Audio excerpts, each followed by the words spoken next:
Amen. So in this little series I've been looking at about being human, I wanted to subtitle this one with a question. How is it with your soul? And what I was thinking about when I did that, I was remembering back a time a while ago when we had a member of our church congregation since moved away and passed away, whose name was Miss Audrey. Do you remember Miss Audrey? Miss Audrey was 80 plus years old and a very charming individual. And almost every week when we had prayer time, in the morning service, we asked people for their prayer concerns and joys and things. And she would stand up with her stick, knock over her cup of coffee onto the floor, which was carpeted at the time, and then proceed to tell us this important thing about life. She would say, "It is well with my soul." Said it almost every week, including, but right at the beginning when we first met her, and she was saying, "It is well with my soul," when we discovered that in her apartment, this 80-plus-year-old woman didn't actually have a bed to sleep on. She was sleeping on the floor. She didn't have any utensils in the kitchen. Well, she had a microwave oven in the kitchen, but she didn't know how to use it. She didn't know how to turn it on and off and things like that. So for most of us, how is it with your soul is equivalent to, how's it going? But not to her. To her, it meant something special. And she'd always say, "It is well with my soul." So God bless her for that. She since, as I said, moved away to be closer to family and gone now. But remember Miss Audrey as we talk tonight. What I'd like to talk to you tonight about is temperance. Temperance is one of the cardinal virtues. Cardinal virtues are named after hinges. I like to think of cardinal virtues as the hinges on which the doorway to the kingdom of God is hung. The doorway itself is constructed out of faith, hope, and love, which are the theological virtues, but the door hinges on these cardinal virtues. And this is one of them, temperance. Now, temperance, of course, sit back while we talk about why you shouldn't drink. Now, I'm not really going to talk about that. Well, temperance is mostly the word itself, the remnant of the word in English, is associated with, of course, drinking alcohol. Yes, so that's, if somebody uses the word temperance at all, it would be in this context.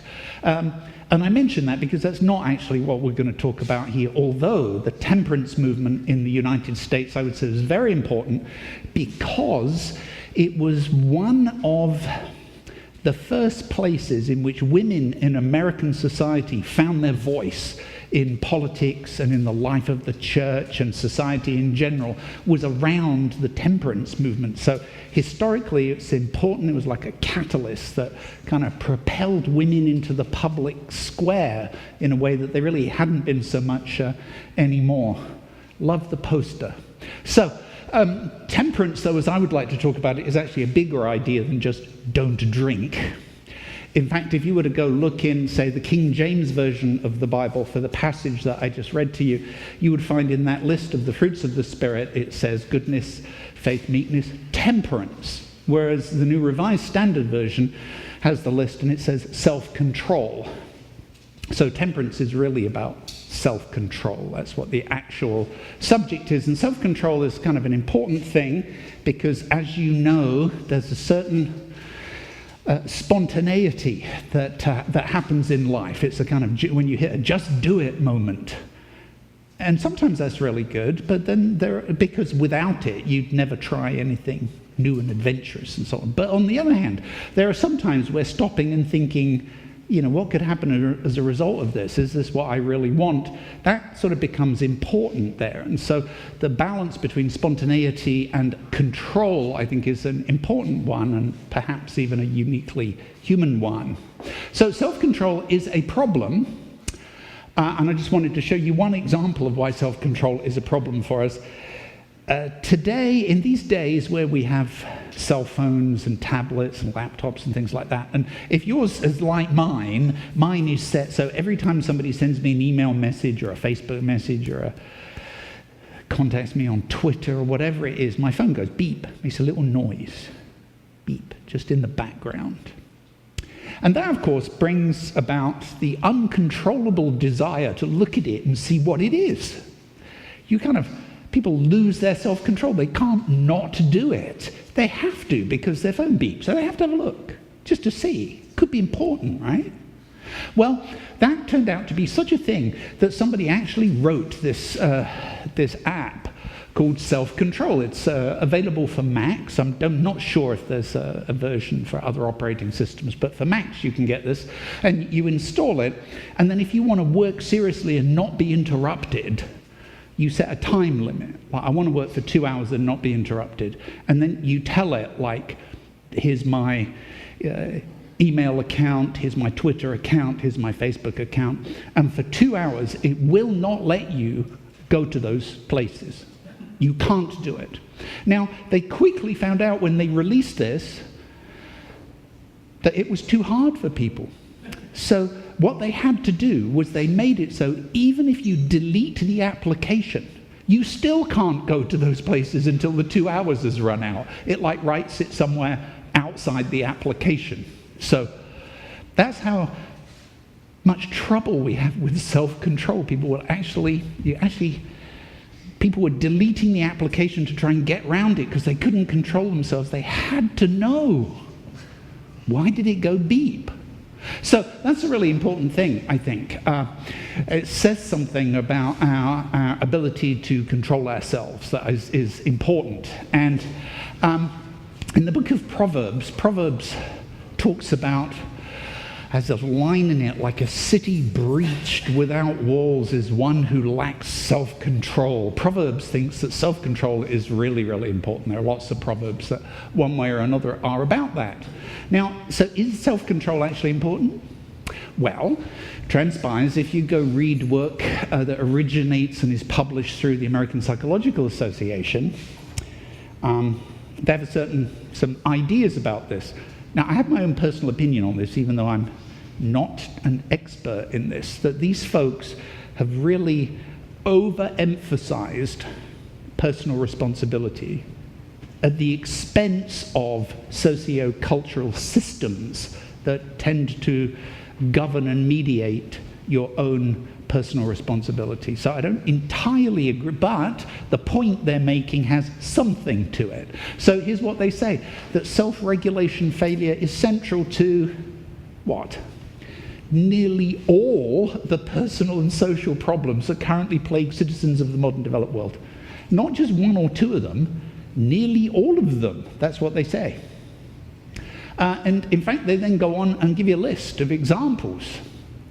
Like I said, in my personal opinion, some of these things have other socio-cultural factors in addition to self-control that are not corrected for. But their list is huge, of all sorts of things here.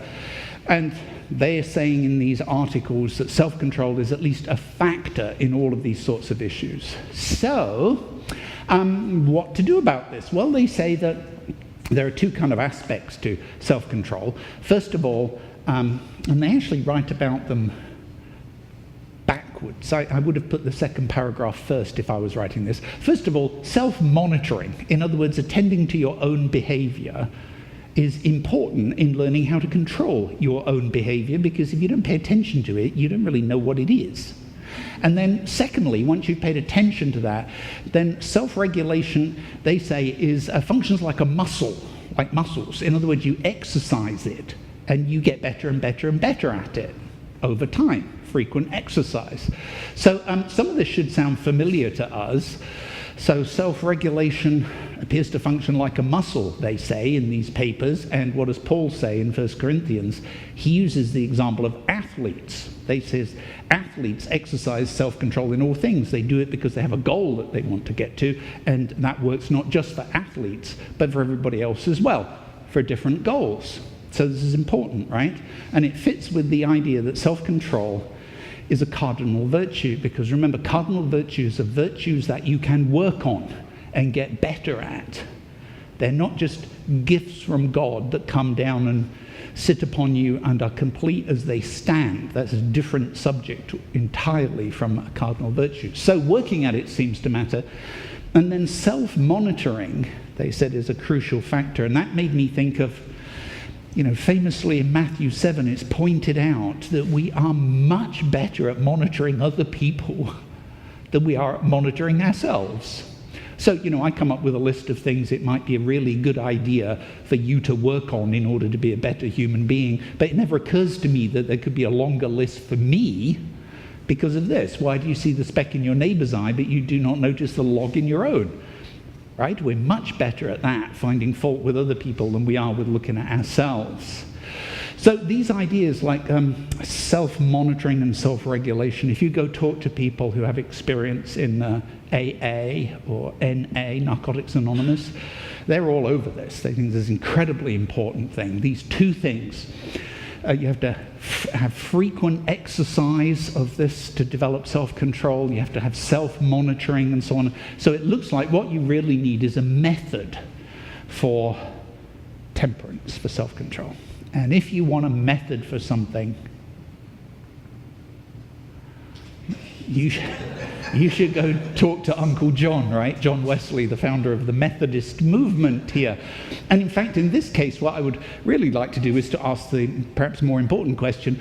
So this idea about temperance, which John Wesley was a big fan of temperance, both in its classical sense of being opposed to the drinking of alcohol, but also in its broader sense of self-control, not sort of acting in out-of-control ways. So now he learned that. He didn't dream this up. He learned this, and he learned it from his mom, from Susanna, who's the mother of Methodism. Susanna and Samuel Sr. were John Wesley's parents, and Susanna, a most interesting woman. So very briefly, for those of you who don't know Susanna's history, the youngest of 25 children. She got married to Samuel when she was 19. She had 19 children. 10 of them survived. 9 of them died in various during their infancy, and so on. And she homeschooled her kids. So she had every day was laid out. She had a method for every day. So 6 hours every day from the day after their 5th birthday onwards. They had school in the house here. In addition, she prayed every day for 2 hours. Now, you might say, how do you pray when you're living in a little house? Because the house they lived in, the rectory at a place called Epworth, was small, and she bore 19 kids. So although they didn't all live at various times, there's like a dozen or so kids running around this little house, and you want to sit down and pray for 2 hours. So what she would do is she'd sit in the corner, and she'd take her apron and throw it over her head, and create her own little space so she could pray while all the kids were running around. That was part of her method here. She wrote the teaching materials for her children, for her homeschooling of children, a manual of doctrine, her exposition on the Apostles' Creed, and her exposition of the Ten Commandments, which are all actually really good. She devoted 1 hour a week individually to each child. Each child had a certain hour on a certain day that was theirs to be with mum. And they would talk about various things and so on. And that was part of her method. One-on-one time, we might call it here. She also arranged and oversaw the weekly worship gatherings that were held in the house while her husband was often away. I mention this because it's very unusual for a woman to do this in the Anglican Church in England at this time in history. She was... She really knew her stuff when it came to the Bible and how to deliver messages to people, although often she would have to read messages written by her husband or her dad because people weren't ready to hear from women yet. So she also managed the family finances, which was no small feat, as her family teetered on the edge of bankruptcy all the time. And her husband, Samuel, was often gone for long periods of time with various schemes to try and raise money. And importantly, again, at this time in history, she saw to the education of her daughters as well as her sons. That wasn't very common at this time. The idea was if you taught a girl how to sew and how to cook and things like that, but why bother teaching her how to read? When is she going to ever use that? Well, she thought that was terrible, so she taught all of her daughters how to read and write and so on and so forth. So she had a certain method, and one author writes about this. She's kind of a smart woman here. Those of you who've worked in education of children will know this. For her kids, it was absolutely forbidden that they participate in class until they were 5.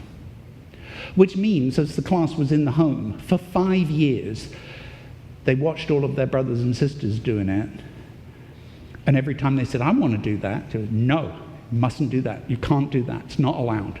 So, of course, if you tell a child, no, you can't do that, it's not allowed, what is it that they really want to do? The thing that you just told them they couldn't do. So by the time they hit their 5th birthday, they were ready to burst into school because it was like a big thing that they really wanted to do. And in this article, it talks about how on the first day of school, the kids had to learn the alphabet, how to read it and how to write it on the first day. And he says here that all her children except 2 managed this, and these seemed to Susanna to be very backward. The rest of the story, that is, it may be kind of legend or myth by now, you can't tell, but if it's not true, I wish it was, because the rest of the story is that on the first day she taught them the alphabet, so they learned their letters. On the second day she taught them how to put letters together into words. On the third day how to put words together into sentences. On the fourth day how to put sentences together into paragraphs. On the 5th day how to put paragraphs together into a narrative. Then on the 6th day the child would read Genesis 1 to the rest of the brothers and sisters, and then on the 7th day they rested. So that's the story.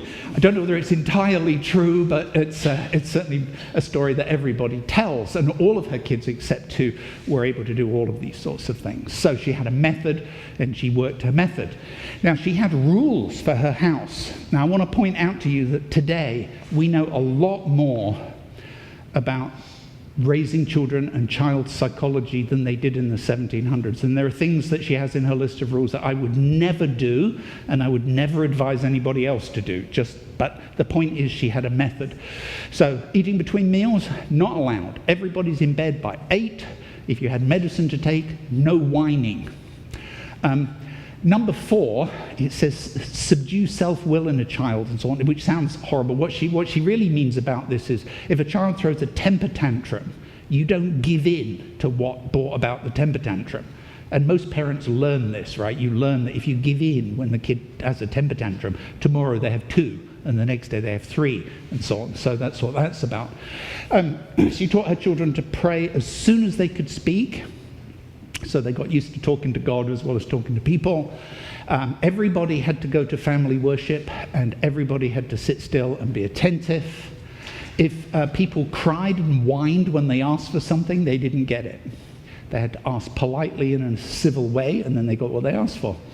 To prevent lying, she would punish no fault which is first confessed and repented of. So if a child came up to her and said, I did such and such a thing and it was bad and I know it was wrong and I'm sorry, she would say, that's fine, it's okay, done. No lying, because she wanted to teach them to tell the truth. Then she would say, never allow a sinful act to go unpunished. So she had a punishment regime for people who misbehave. You have to be very careful with this. I think nearly all psychologists today will tell you at least physical punishment of children as they grow up is a terrible idea. And I'd be happy to debate that with anybody who wants it debated, because it's been shown over and over again in many studies. But the number 10 is an important one. Never punish a child twice for a single offense. That happens, in my experience, quite a lot in 2-parent families. Like a kid will act up about something and one parent gives them a good talking to, and then the other one, maybe not knowing that the first one did it, does it again. So the child kind of gets it twice for one thing, and that's not fair. But then she would also reward good behavior. She didn't just assume good behavior and punish bad behavior. If you behaved well, you got complimented and so on and so forth. And if a child did something in an attempt to please, she'd make a big fuss about it, even if it was not very well done. So this is the equivalent if, a little child brings home, picture that they did at school, and it's a few scribbles on a piece of paper, and you put it on the fridge, and you talk about it, you say how gorgeous it is, and so on. She'd make a fuss because they were trying.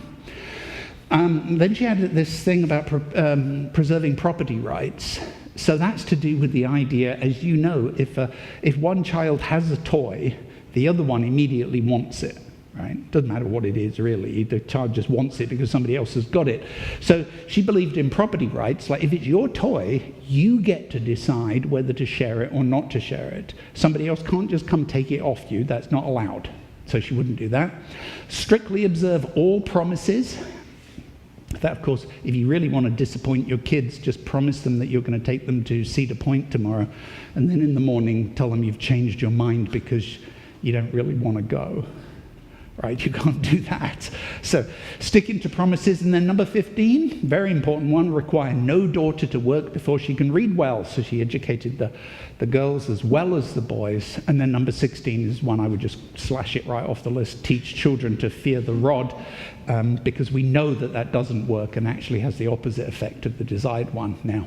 But the point is that she had a method that she followed for her kids. And so as John grew up in this household, along with Charles and their elder brother, whose name was also Samuel, and the other kids here, he grew up with a method for everything. And so when it came round to questions of like, how do you do self-examination and self-regulation, which is what we're talking about, he said, well, there has to be a method for this. There has to be a way to do this. And so he developed one. And the basis of his method involved really sort of layers of structure among the people who were called Methodists. Remember, in Britain, Methodism was not a new church. So there was the Anglican church. So you'd go to church on Sunday because that's what people did in the Anglican church. But then during the week, the Methodist Society would meet and they would sing and worship and hear scripture and pray together and so on, like big group. And then they would break into what today people would call a small group. So Wesley was the originator of the sort of small group thing in England. About 12 people led by a lay person. And you'd gather with 11 other people and you would start with the question, how is it with your soul? And of course, it takes time, but over time, if you can build up a trusting relationship with your group of people, so that when somebody says, how is it with your soul, you can actually answer it honestly. It begins a process then of self-reflection and self-examination, right? I used the example this morning. I saw somebody came to church who I hadn't seen in a while, and he asked sort of the social equivalent of how is it with your soul. He came out and said, hey, Julian, how's it going? Sort of like, how is it with your soul, right? To which my answer was, it's good. Thank you, Sarah. Yeah, it's good. It's all good. And he said, really? Because we know each other pretty well. Really? Like, and he was pointing out that's not an answer to that question, right? It's just making noises with your mouth, usually. So the idea in these groups, these class meetings, was that you get beyond that to establish sufficient relationship that you can honestly answer this question. And then as people got the swing of class meetings, then they had a sort of step 2 that were called band meetings. It's not band like band practice at school. This was like a band as in like a layer of a band of something. They were not mandatory if you were part of the Methodist Society. There were usually about 7 people. They separated men and women from each other, and they would begin the meeting. Can you imagine this? So you're sitting down with 6 other people, and somebody looks you right in the eyes and says, what known sins have you committed since our last meeting? And you trusted them enough to answer the question. You know, many people, in my experience, don't have any relationships where they trust and are trusted enough to answer a question like that, because it's a question that gets right to the heart of the matter, right? Immediately. That's question number 1. I'm going to look at some of the others he asked in a little while here. The point of it, though, is not so everybody else can sit around and gloat. It's so everybody else can help. So imagine, I'm sitting there with my group and somebody says, what sins have you committed? And I say, well, I went out last Wednesday and I had too much to drink in the evening and I was staggering around drunk and I was rude to my spouse when I got home and so on and so forth. Imagine that happened. Now, what will you do to help me? If you're my group, what will you do? Well, how about you say, well, we're going to help you not to do that this week. And we're going to do it by, say, one of us will be there when you get out of work every day. So you can't sneak off to the bar. We'll meet you after work, and we'll spend the evening with you. And we'll go home with you, make sure everything is fine. And then the next morning, somebody else will come and meet you, and they'll walk to work with you, and they'll help you through this.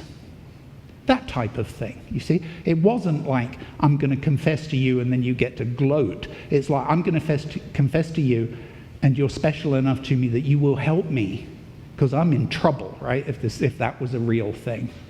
I would like to point out for the record that it isn't, because I don't actually drink.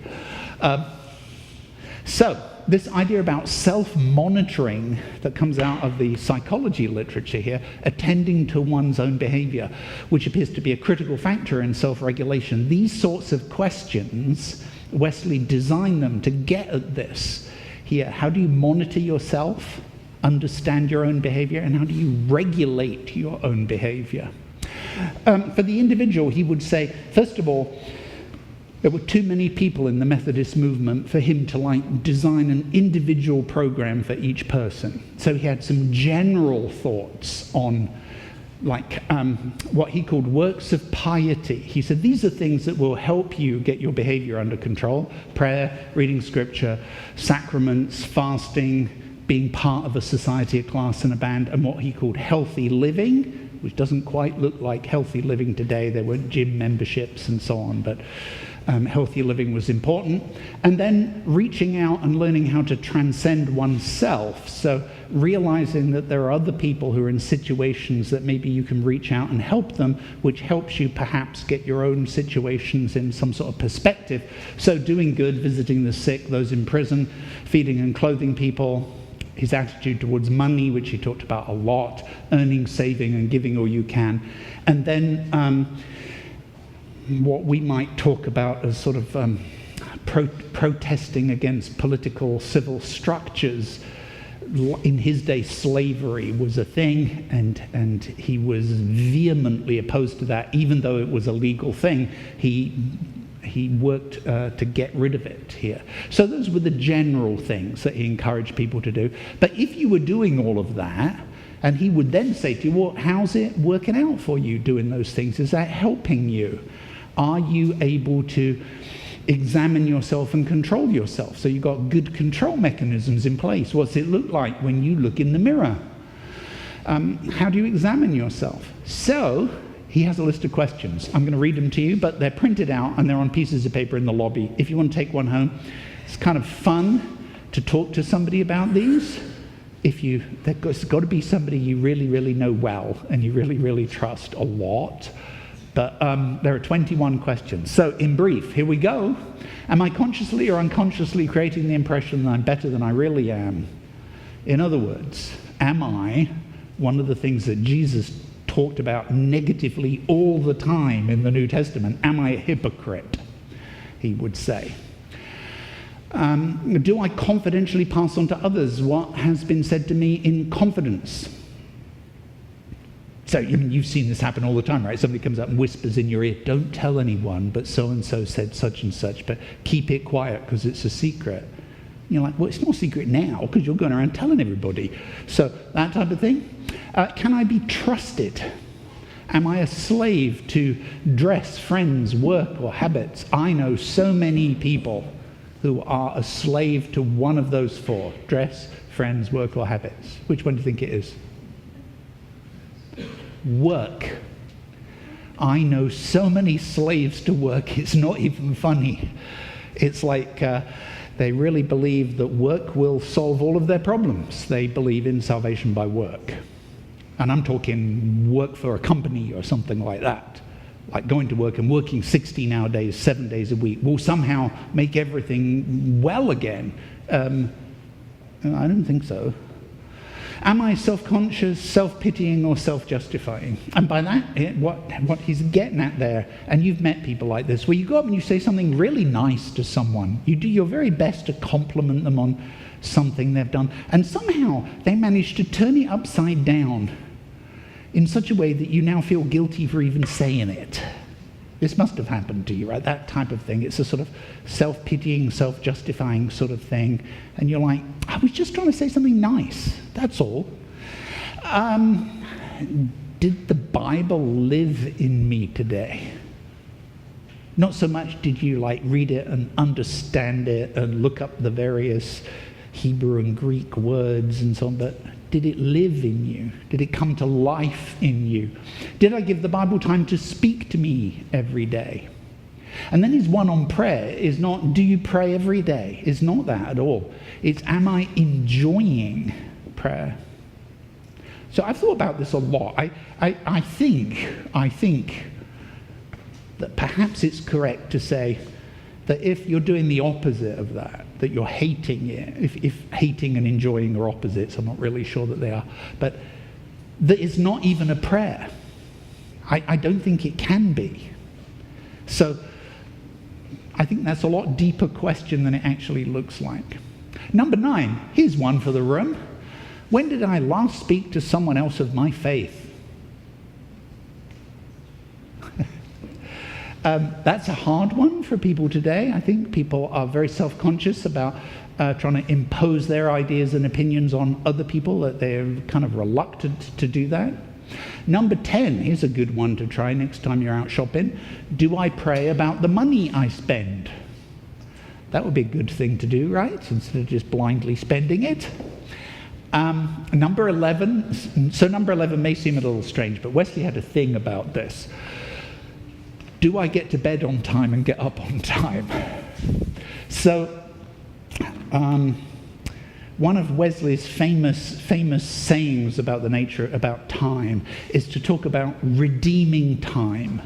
That each of us has a certain amount of time that is gifted to us, and we get to use it or not use it, sleep through it or be awake during it, that type of thing. And how do you redeem it, make it a redeemable thing in your life? And so he tried to work out how much sleep he needed. He did this little exercise in which, say he went to bed. People in those days went to bed early because there's no electric light, so you had to pay for candles and things. So let's say he went to bed at 9, and then he would get up 8 hours later, and he tried that for a week and saw how he felt. And if he thought that went okay, then the next week he tried 7.5 hours, and then 7, and then 6.5, and then 6. And by the time he got down to about 5, he was like, God, I feel all wonky and I'm exhausted all the time. That's not enough. And so he focused in on the amount of time that he personally needed. And of course it changed as the years went by. But he said, this is how much sleep I need, and I'm going to make sure I get it, because if I don't get it, I can't function properly. I can't regulate myself properly. I need a certain amount. It's different for everyone. So he figured it out for himself. Number 12. How about number 12? Do I disobey God in anything? That's tricky, isn't it? Do I insist upon doing something about which my conscience is uneasy?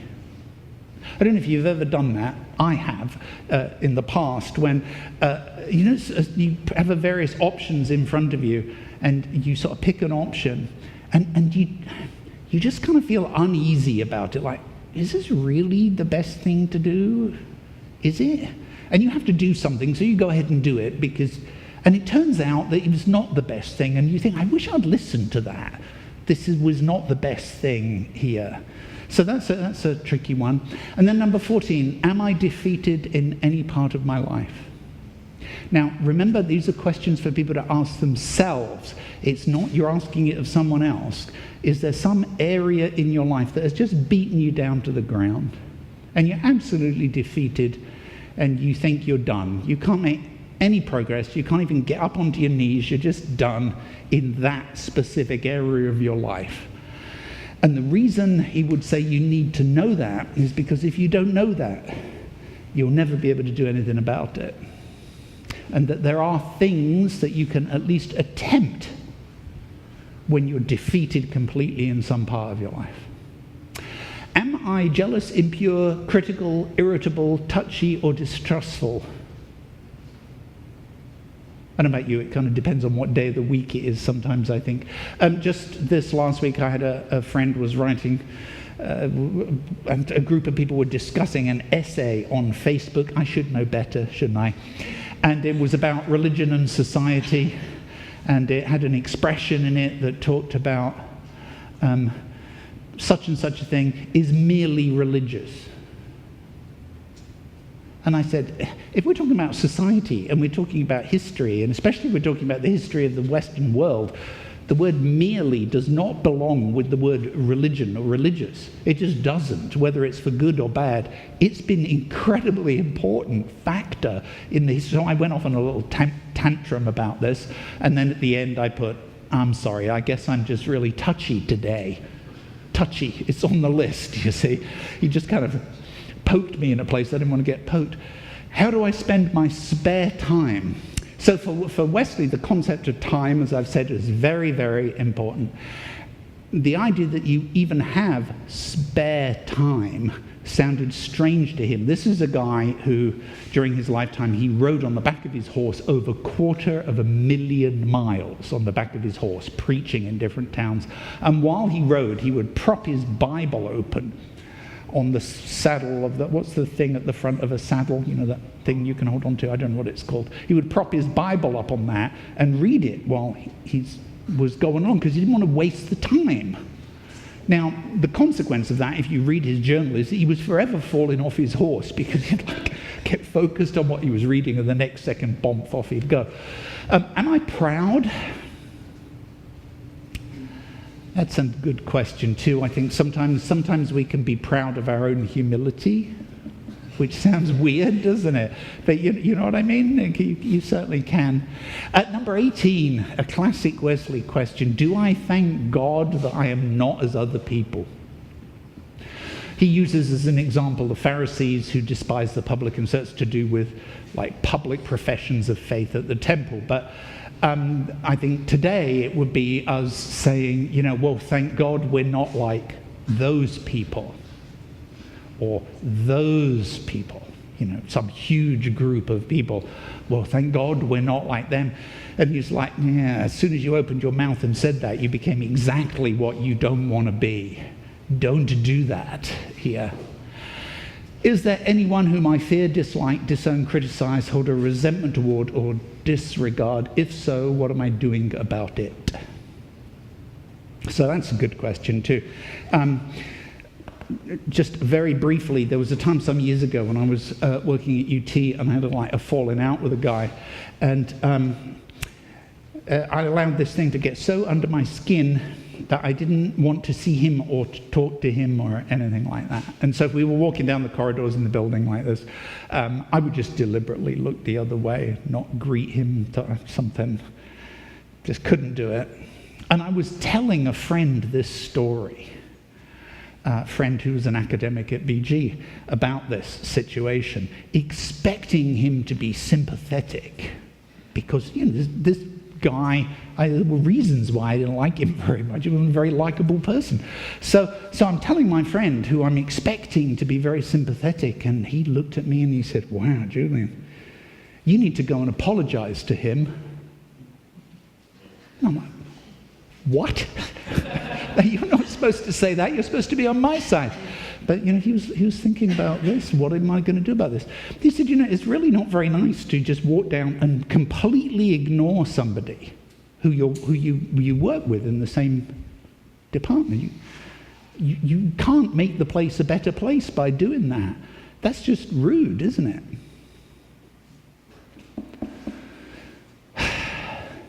So I did.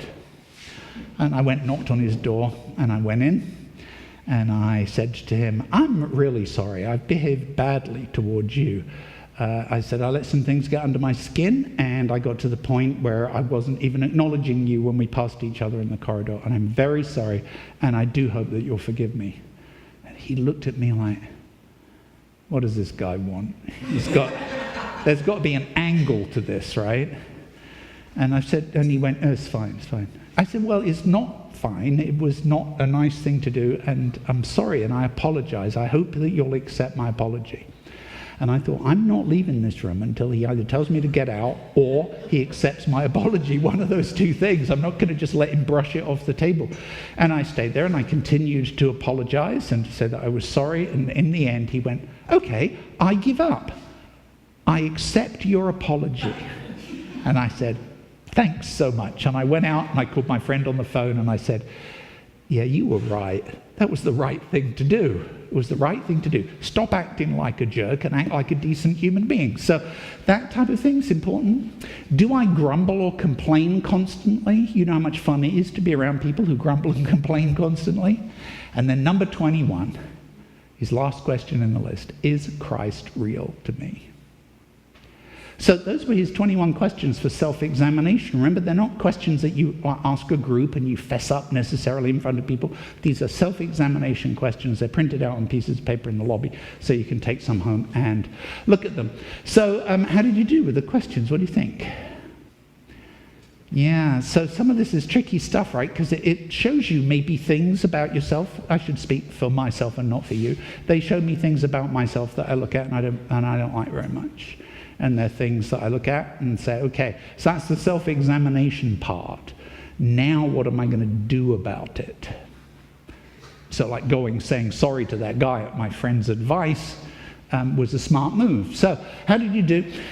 Temperance, this idea about self-control, self-examination, self-control, and how does that work is important because, remember, as it's a cardinal virtue, it's something you can work on, you can get better at, you can exercise it, you can grow in it, and you can develop in it and get better and better and better at it. So that's really important because it's one of those jigsaw puzzle pieces that when you put them all together, eventually you get a complete picture of yourself. Now, what I think is important about this is if you don't control yourself, what you're really doing is you're handing over control to other people. You know, if I'm able to, with a word, make you lose your temper, who's in control? If with one word I can make you just lose your temper and go nuts, I've got you. You're completely under my control. So, you know, control yourself or someone else will control you. And I put it to you that you probably don't want that other people can control you. And so control is important. The wisdom of Solomon talks about this in terms of teaching self-control, which goes along with the other virtues and so on. So very, very important thing. When you take all of those loose jigsaw puzzle pieces and you put them together as you try and kind of construct yourself, you wind up with a picture of yourself, and self-control is an important part of that picture because, I put it to you, if each of us can't control ourselves, and as I said, that means you hand over control to someone else, when you do that on a societal scale, you get into serious trouble because it means that as we try and construct the world, if we hand control over to someone else, that can be a real problem here. So I would suggest to you that figuring out how to do that, self-examination, self-reflection, self-control is important. It's not easy, especially if you decide that you want to get a group of people who you will develop enough trust with to be able to do that with other people as part of it. But I think in the long run, it's an important thing to do. Take the questions home, have a look, see what you think. All right, so brothers and sisters, we respond to